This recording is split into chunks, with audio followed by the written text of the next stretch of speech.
My name is Fuji Choco, and I'm an illustrator. I take on a wide variety of projects, including light novel illustrations, card game illustrations, and VTuber character designs. I love Japanese-style art, so I enjoy drawing traditional elements like kimonos and classic Japanese patterns.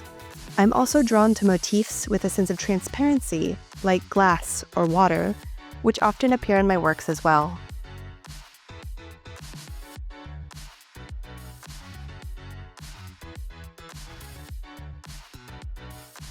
What do you feel are your strengths when it comes to illustrations?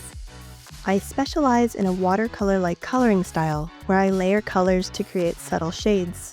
Rather than using bold, distinct colors, I prefer blending multiple hues together to build depth.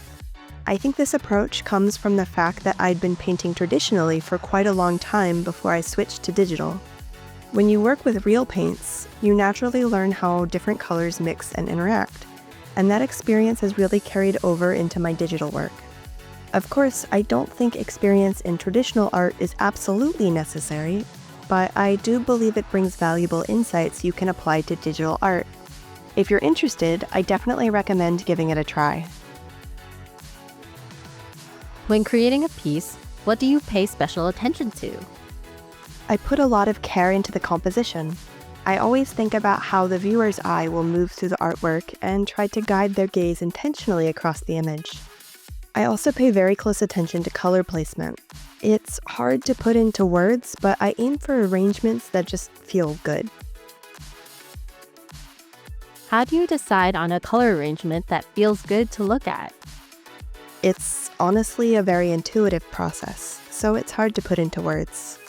But I think of some colors as being heavier, some lighter, so it's kind of like solving a puzzle. If I place one color here, I'll balance it by placing another color over there. I also make a habit of paying attention to color schemes I like in everyday life. I think it's good to build up your own internal sense of color through constant observation. So yes, there's always a lot of trial and error involved. Do you have any tips for navigating that trial and error process? I follow a certain rule when adding accent colors, which actually makes it easier to experiment or emphasize certain areas. That rule is something called aerial perspective.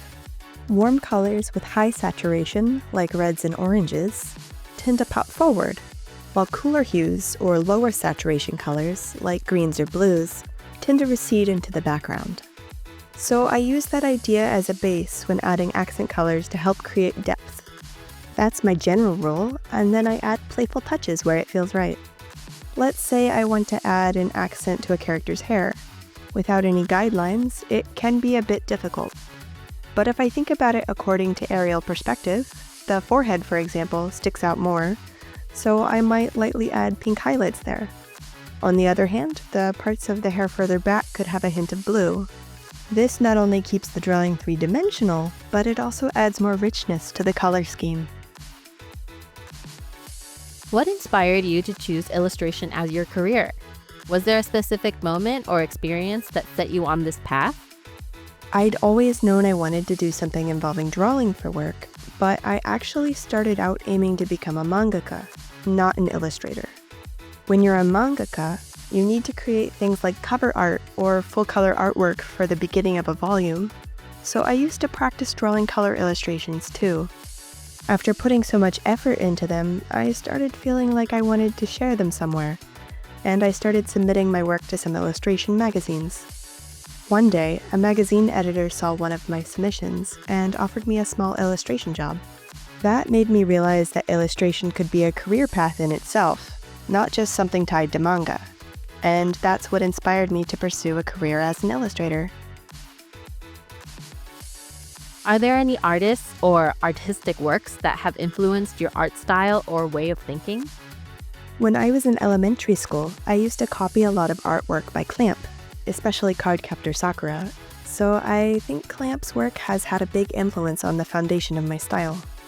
As for how I think about light and shadow and how they create a sense of depth, I'd say I was really influenced by the illustrator Renji Murata. His illustrations are 2D, but they have this amazing three-dimensional feel to them. I remember wondering how he managed to achieve that kind of depth, and that curiosity led me to be really particular about how I use light and shadow in my own work. I think his artistic influence has been huge for me.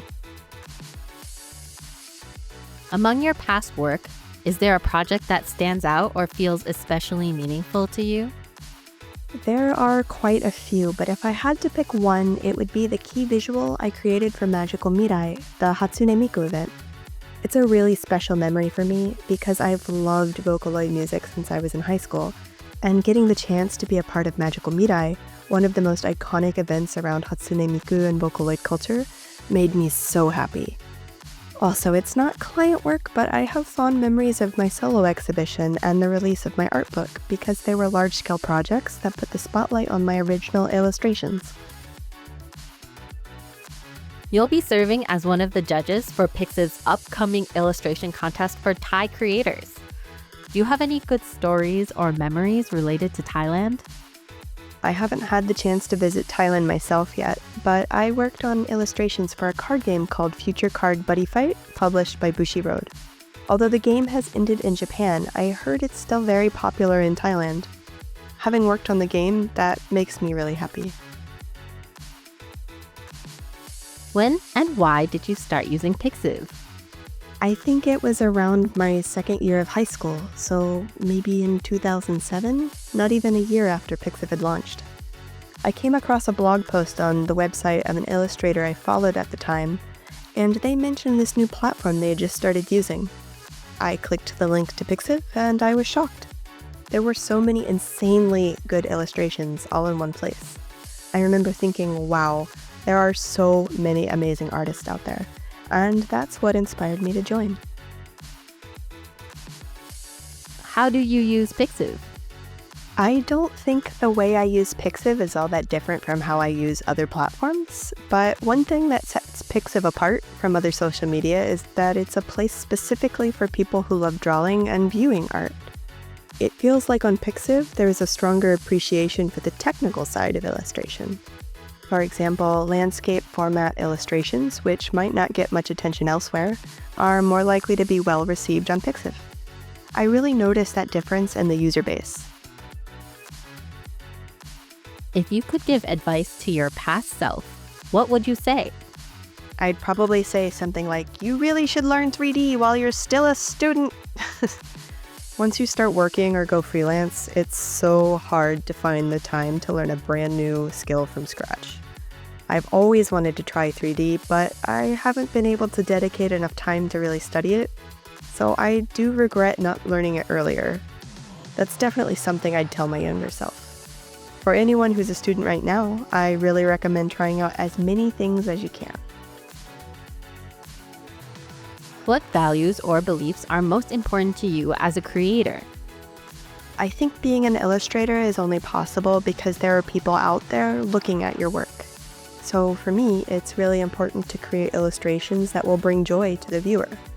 If you lose sight of that, your work can start to feel self-indulgent. That's why I always try to strike a balance between the raw passion behind what I want to draw and what everyone wants to see. Is there anything you'd like to try in the future? Or anything you'd like to do abroad? I'd love to hold another solo exhibition, something that really showcases my original style and vision. If I ever get the chance to do a solo show or exhibit abroad, that would mean a lot to me too. I would also like to travel a lot, including to Thailand. It's known for its grand temple architecture, and I'd love to experience that in person. Whenever I'm out and come across an interesting building or a scene with a great composition, I like to take a photo to use as reference for my work. So if I get the chance, I'd love to travel more and collect reference photos along the way. Lastly, do you have a message for your fans and viewers? Thank you for following my work. I hope to keep creating pieces that express my own vision, and I'd be really happy if you continue to enjoy my art. Hi, I'm Fuji Choco. Check out my Pixiv.